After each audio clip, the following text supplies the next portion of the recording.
Hi everyone, it's Daisy here and I've got a breakout blogging topic for you this week.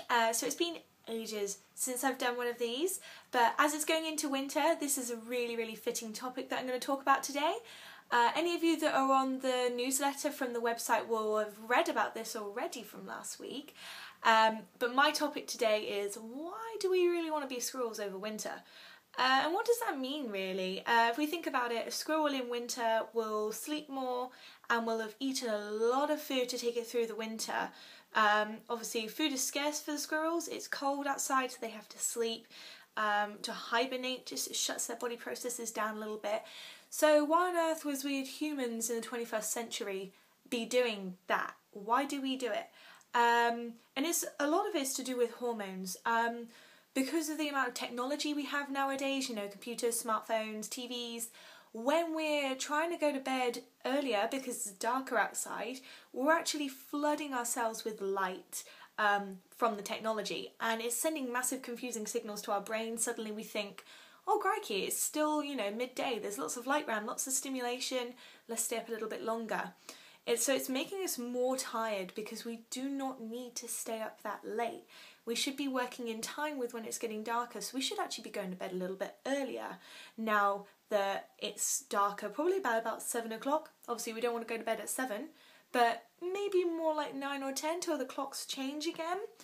But yeah, so that's more of the light thing. There's also something else you can read into called SAD, Seasonal Affective Disorder, and that happens to a lot of people purely during the winter months where it's darker, it's colder, and people aren't getting enough reaction from light.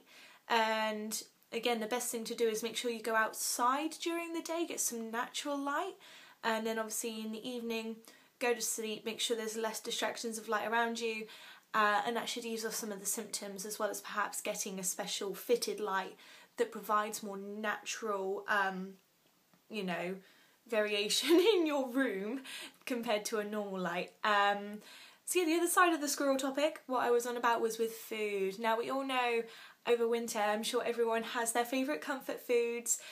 You all want to eat hot food as well, very rich, very stodgy foods, very common at this time of year.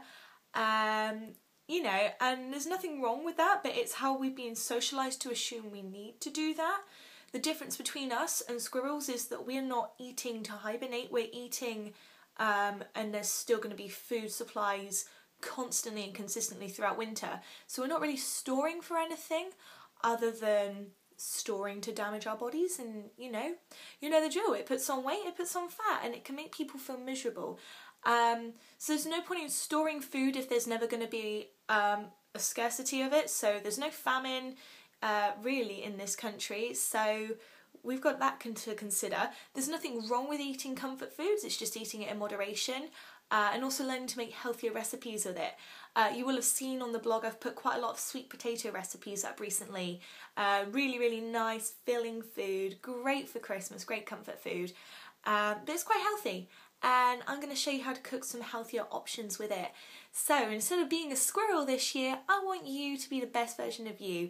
So let's cut out with all the late nights, let's get rid of all that stimulation or the artificial light, going to bed earlier. When it is light, make the most of it, go out in the fresh air, and when you come home, rather than storing for winter and storing for less than, you know, slim Christmas, how about we just have some comfort food, but we make it healthy so we know that we're doing something good for ourselves without denying some of our favourite recipes. So that's all from me. Until now, see you now. Bye.